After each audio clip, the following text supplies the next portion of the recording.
জাতির উদ্দেশ্যে দেওয়া ভাষণে এবং তার আগেও বিভিন্ন সময় প্রধান উপদেষ্টা বলেছেন দেশের মানুষ যেন তাকে তাদের সরকারকে পরামর্শ দেন। সেই সাহসে আজ একটা বিষয়ের অবতারণা করার জন্যই এই ভিডিওটা তৈরি। বুধবার 11 সেপ্টেম্বর জাতীয় প্রেস ক্লাবে পাকিস্তানের জাতির পিতা মোহাম্মদ আলী জিন্নাহর ৭৬তম মৃত্যুবার্ষিকী পালিত হয়েছে। সেখানে আলোচকদের কেউ কেউ বলছেন জিন্না না হলে বাংলাদেশ হতো না। এই খবরটা দেখার পরে আমার মতো দেশের অনেক মানুষ হতবাক হয়েছে, নির্বাক হয়েছে। অনেকে বলতে পারেন ৫ আগস্টের পরে যেহেতু দেশ আবার স্বাধীন হয়েছে তাই এখন যার যা খুশি বলার অধিকার আছে। আসলেই কি তাই? বাংলাদেশের সর্বোচ্চ আইন সংবিধান থেকে শুরু করে কোনো আইন আদালতই তো বিলুপ্ত হয়নি।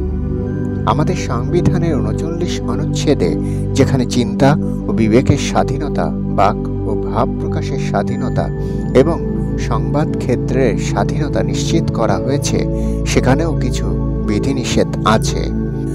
চাইলেই তো কেউ মিথ্যা বা অসত্য তথ্য প্রচার করতে পারে না। জনশৃঙ্খলা, নৈতিকতা, শালীনতা এবং সর্বোপরি রাষ্ট্রের নিরাপত্তা বা সার্বভৌমত্ব প্রশ্নের মুখে পড়ে এমন বাক স্বাধীনতা সংবিধানও আমাদেরকে দেয়নি। আমরা কি আমাদের ৭১-এর মহান মুক্তিযুদ্ধের ইতিহাস পুরোপুরি মুছে ফেলব, বাদ দিয়ে দেব? ইতিমধ্যে জামায়াতের প্রয়াত আমির গোলাম আজমের পুত্র জাতীয় সঙ্গীত পরিবর্তনের দাবি তুলে দেশব্যাপী ব্যাপক হইচই সৃষ্টি করেছেন। শেষ পর্যন্ত বিব্রত জামায়াত ইসলামীর পক্ষ থেকে বিবৃতি দিয়ে দেশের মানুষকে আশ্বস্ত করা হয়েছে যে ওই বক্তব্য ওনার নিজের এবং জামায়াত ইসলামীর সঙ্গে তার কোনো সম্পর্ক নেই। জিন্নাহর মৃত্যুবার্ষিকী পালনের ঘটনাটাও সেরকম একটা নেতিবাচক অর্থে দুঃসাহস বা স্পর্ধা দেখানোর মতোই ঘটনা। নওয়াব সলিমুল্লাহ একাডেমি বা যারাই এই অনুষ্ঠানের আয়োজন করুক, দোষ হবে অন্তর্বর্তী সরকারের এবং আমাদের সন্তানতুল্য ছেলেমেয়েদের, যাদের রক্তের বিনিময়ে বাংলাদেশ দুঃশাসন মুক্ত হয়েছে। ওই অনুষ্ঠানে নজরুল ইসলাম নামের এক বক্তা বলেন, যে কোনোভাবেই হোক আমরা স্বাধীন হয়েছি, আমাদের পাকিস্তানের সঙ্গে সম্পর্ক রক্ষা করতে হবে। মোহাম্মদ আলী জিন্নাহ না থাকলে পাকিস্তান সৃষ্টি হতো না, আর পাকিস্তান না থাকলে বাংলাদেশের সৃষ্টি হতো না। মোহাম্মদ আলী জিন্নাহ আমাদের জাতির পিতা, কিন্তু সেটা আমরা স্বীকার করি না। তিনি আশা করেন প্রতি বছর বাংলাদেশে মোহাম্মদ আলী জিন্নাহর জন্ম ও মৃত্যুবার্ষিকী পালিত হবে। নজরুল ইসলামের মতে ৭১ সালে আমরা যে কোনোভাবেই হোক স্বাধীন হইনি। আমাদের স্বাধীনতার একটা দীর্ঘ পথ পরিক্রমা আছে। আন্দোলন, সংগ্রাম, রক্ত এবং প্রাণ বিসর্জনের ইতিহাস আছে, আর সেই ইতিহাসের শুরুই হয়েছে জিন্নাহক দিয়ে। একটু ইতিহাসের দিকে তাকানো যাক। পাকিস্তানের জাতির পিতা মোহাম্মদ আলী জিন্নাহ ১৯৪৮ সালের ২১শে মার্চ ঢাকার রেসকোর্স ময়দানে এক জনসভায় ঘোষণা করেন উর্দু এবং একমাত্র উর্দুই হবে পাকিস্তানের রাষ্ট্রভাষা, যেটা তিনি ইংরেজিতে বলেছিলেন, Urdu and Urdu shall be the state language of Pakistan. যদিও লাহোরে জন্ম নেওয়া জিন্নাহর মাতৃভাষা ছিল গুজরাটি, নিজের মাতৃভাষা গুজরাটি এবং উর্দু কোনোটিতেই সাবলীল ছিলেন না জিন্নাহ। তিনি বলতে এবং লিখতে পছন্দ করতেন ইংরেজিতে। উর্দুকে পাকিস্তানের একমাত্র রাষ্ট্রভাষা করার ঘোষণায় সেদিন ক্ষোভে ফেটে পড়েছিলেন পূর্ব পাকিস্তানের ছাত্র সমাজ। তারা জিন্নাহর বক্তব্যের প্রতিবাদ করেন, মিছিল সমাবেশ করেন, অত্যাচারিত হন, কারাবাস করেন। দীর্ঘ আন্দোলনের ফলশ্রুতিতে ১৯৫২ সালের ভাষা আন্দোলন, ছাত্রদের মিছিলে পুলিশের গুলি, রফিক, শফিক, সালাম, জব্বার, বরকত সহ অনেকের তাজা রক্ত আর প্রাণের বিনিময়ে আমরা পেলাম আমাদের প্রাণের ভাষা, মায়ের ভাষা, বাংলা ভাষার মর্যাদা। সেদিন উত্তাল হয়েছিল ছাত্র সমাজের বজ্রকণ্ঠে সারা ঢাকা শহর, সারা দেশ। রাষ্ট্রভাষা বাংলা চায়। ১৪৪ ধারা জারি করে সেই বজ্রকণ্ঠকেও থামাতে পারেনি। ১৪৪ ধারা ভেঙে ছাত্ররা সামনের দিকে যখন এগোতে থাকে, অযোধ্যায় গুলিবর্ষণ করতে থাকে পাকিস্তানের সেনাবাহিনী। নিমিষেই লুটিয়ে পড়ে সালাম, শফিক, রফিক, জব্বার, বরকত সহ অনেকের তাজা প্রাণ। তাদের প্রাণের বিনিময়ে পেলাম মাতৃভাষা, আমাদের প্রিয় বাংলা ভাষা। 1952 সালের সেই দিনটি ছিল 21শে ফেব্রুয়ারি। তাই 21শে ফেব্রুয়ারি হলো আমাদের শহীদ দিবস। পরবর্তীকালে জাতিসংঘের স্বীকৃতি পেয়ে যা বিশ্বজুড়ে আন্তর্জাতিক মাতৃভাষা দিবস হিসেবে পালিত হয়। ইতিহাসবিদরা মনে করেন বাংলাদেশের স্বাধীনতার বীজ রোপিত হয়েছিল 1948-এ জিন্নাহর সেই ঘোষণার মধ্য দিয়ে। সেই আন্দোলনকে কেন্দ্র করেই 52 সালে এসে পূর্ব পাকিস্তানের মানুষ প্রথম স্বাধীনতার স্বপ্ন দেখা শুরু করে, স্বাধীনতার জন্য সংগঠিত হতে শুরু করে।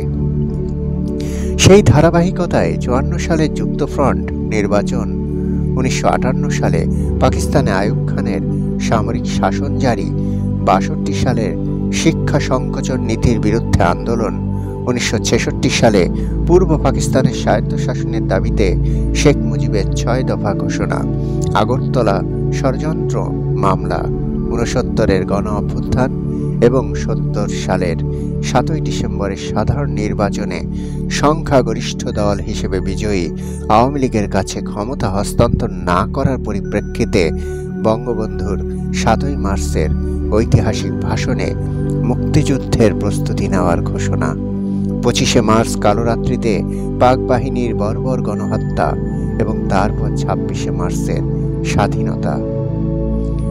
স্বাধীনতার দলিল পত্র। স্বাধীনতা যুদ্ধের দলিল পত্র হলো এটার তথ্যসূত্র। 25শে মার্চ থেকে পরবর্তী 9 মাস মুক্তিযুদ্ধ চলাকালে পাক সেনা এবং তাদের এদেশীয় দোসর রাজাকার আল বদর বাহিনীর হিংস্রতা ও বর্বরতার ইতিহাস আজ কারোর অজানা নয়।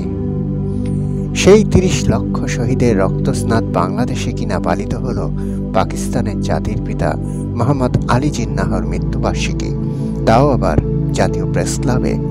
যেই প্রেস ক্লাব ভবনও 71-এ পাকিস্তানি সৈন্যদের গোলার আঘাত থেকে রক্ষা পায়নি। মুক্তিযুদ্ধে পাক বাহিনীর হাতে প্রাণ হারিয়েছেন সিরাজউদ্দিন হোসেন, শহীদুল্লাহ কায়সার, সেলিনা পারভিন, শহীদ সাভের, আনওমা গোলাম মোস্তফা সহ অনেক প্রতিযশা সাংবাদিক। মুক্তবাকের সুযোগে আরেকটা কথাও বলতে চাই। পাকিস্তানের জাতির পিতার মৃত্যুদিনে কাল ঢাকায় নির্বিঘ্নে অনুষ্ঠিত হয়ে গেল, আর গত 15ই আগস্টে বাংলাদেশের জাতির পিতা বঙ্গবন্ধু শেখ মুজিবুর রহমানের সপরিবারে হত্যার দিনটিতে ধানমন্ডি 32 নম্বরের পুড়িয়ে দেওয়া ভবনের সামনে ফুল দিতে যাওয়া লোকদেরকেও নানা রকম হেনস্থা, আক্রমণ ও অসম্মানের শিকার হতে হয়েছে।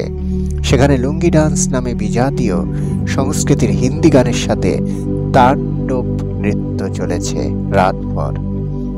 এই ঘটনাও বৈষম্য বিরোধী ছাত্র জনতার অভ্যুত্থান এবং রক্তদানের আদর্শের সাথে বড়ই বেমানান। শেখ হাসিনার অপরাধ তার পিতার উপরে বর্তায় না।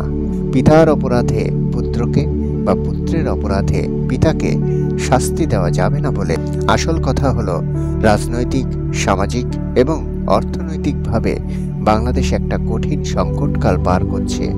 এখন বিভক্তি নয়, দেশকে সংহত করার সময়। ডক্টর ইউনূসের সরকার সেজন্য দেশবাসীর সহায়তা চাচ্ছেন। তিনি পুরো দেশকে একটা পরিবার করার চেষ্টা করছেন। এমন সময় হঠাৎ পাকিস্তানের পরাজিত প্রেতাত্মা মাথাচাড়া দিয়ে ওঠা সেই এক পরিবারের বাংলাদেশ করার স্বপ্নের পথের অন্তরায়। যারা এসব আয়োজন করছেন এবং এরকম আরও আয়োজনের পরিকল্পনা করছেন, তারা বর্তমান সরকার, বাংলাদেশ এবং দেশের বৈষম্য বিরোধী আপামর মানুষের বন্ধু নয়, বরং সুযোগ সন্ধানী বলেই মনে হয়। এদের ব্যাপারে সরকার, প্রশাসন, ছাত্র সমাজ, গণমাধ্যম এবং নাগরিক সমাজের সচেতন হবার এখনই সময়। রাজধানীর জাতীয় প্রেস ক্লাবে পাকিস্তানের জাতির জনক মোহাম্মদ আলী জিন্নাহর ৭৬তম মৃত্যুবার্ষিকী পালন নিয়ে সামাজিক যোগাযোগ মাধ্যমে ঝড় উঠেছে, সাথে প্রশ্নও উঠেছে। এর মধ্যে আওয়ামী লীগ ভেরিফাইড ফেসবুক পেজে এক পোস্টের মাধ্যমে সেই অনুষ্ঠানের ব্যাপারে মন্তব্য জানতে চেয়েছে দলটি। বুধবার বিকালের দিকে জাতীয় প্রেস ক্লাবে তোফাজ্জল হোসেন মানিক মিয়া হলে মোহাম্মদ আলী জিন্নাহর ৭৬তম মৃত্যুবার্ষিকী পালন উপলক্ষে আলোচনা সভা হয়। নবাব সলিমুল্লাহ একাডেমি এই অনুষ্ঠানের আয়োজন করে। ফেসবুক পোস্টে দলটি লিখেছে, বাংলাদেশে মোহাম্মদ আলী জিন্নাহর ৭৬তম মৃত্যুবার্ষিকী পালন, তাও জাতীয় প্রেস ক্লাবে, আপনার মন্তব্য কি? আলোচনা সভায় ঢাকার পাকিস্তান হাইকমিশনের প্রধান অতিথি হিসেবে উপস্থিত থাকার কথা থাকলেও তিনি আসেননি। তবে হাইকমিশনের কাউন্সিলর কামরান ধাঙ্গাল অনুষ্ঠানে উপস্থিত ছিলেন। একাডেমির প্রেসিডেন্ট মোহাম্মদ আব্দুল জব্বার অনুষ্ঠানে সভাপতিত্ব করেন। ঢাকায় পাকিস্তান হাইকমিশনের বাইরে বাংলাদেশে পাকিস্তানের জাতির পিতার মৃত্যুবার্ষিকী পালনের ঘটনা এটি প্রথম। সভায় মূল প্রবন্ধ উপস্থাপন করেন অধ্যাপক ডক্টর মোস্তাফিজুর রহমান। তার প্রবন্ধে মোহাম্মদ আলী জিন্নাহর জন্ম থেকে শুরু করে মৃত্যু পর্যন্ত জীবনের নানা ঘটনা বর্ণনা করা হয়। অনুষ্ঠানে জাফরুল হক জাফর জিন্নাহকে নিয়ে একটি উর্দু কবিতাও পাঠ করেন। বাংলাদেশে অধ্যয়নরত পাকিস্তানি শিক্ষার্থী মোহাম্মদ তাহির ও কামরান আব্বাস জিন্নাহকে নিয়ে উর্দুতে গান পরিবেশন করেন। এ সময় আরও উপস্থিত ছিলেন নাগরিক পরিষদের আহ্বায়ক মোহাম্মদ শামসুদ্দিন, সাংবাদিক মুস্তফা কামাল মজুমদার, মোহাম্মদ সাখাওয়াত, সাইদুর রহমান, বাংলাদেশ কল্যাণ পার্টির আবু হানিফ নজরুল ইসলাম প্রমুখ। অনুষ্ঠানের নাগরিক পরিষদের আহ্বায়ক মোহাম্মদ শামসুদ্দিন বলেন, ৫ আগস্ট আমাদের বিজয় দিবস, এটিই আমাদের স্বাধীনতা দিবস। অনুষ্ঠানের প্রধান অতিথি পাকিস্তানের ডেপুটি কমিশনার কামরান ধাঙ্গাল বলেন, মুসলিম লীগে মোহাম্মদ আলী জিন্নাহর নেতৃত্ব ছিল অসাধারণ। সমগ্র ভারতে মুসলমানদের জন্য একটি গুরুত্বপূর্ণ গণ আন্দোলনের সূচনা ছিল এটি। এদিকে নবাব সলিমুল্লাহ একাডেমির ব্যানারে মোহাম্মদ আলী জিন্নাহর মৃত্যুবার্ষিকী পালন নিয়ে সমর্থন করেন না বলে ঢালিউডের জনপ্রিয় চিত্রনায়ক ও ঢাকার নবাব খাজা নাঈম মুরাদ এক ফেসবুক পোস্ট দেন। চিত্রনায়ক নাঈম ঢাকার নবাব পরিবার খাজা সলিমুল্লাহর বংশধর, তাই বৃহস্পতিবার বিকালে ফেসবুকে জিন্নাহর মৃত্যুবার্ষিকী পালনের একটি ছবি পোস্ট করেন তিনি। ক্যাপশনে বড় করে নাঈম লেখেন, ঢাকার নবাব পরিবার এটা সাপোর্ট করে না। এরকমই অসংখ্য জনগণ, কোটি কোটি জনগণ, কেউই এটা সাপোর্ট করবে না। আশা করছি বিষয়টি প্রধান উপদেষ্টার দৃষ্টিগোচর হবে এবং তিনি এটার যথাযথ ব্যবস্থা গ্রহণ করবেন।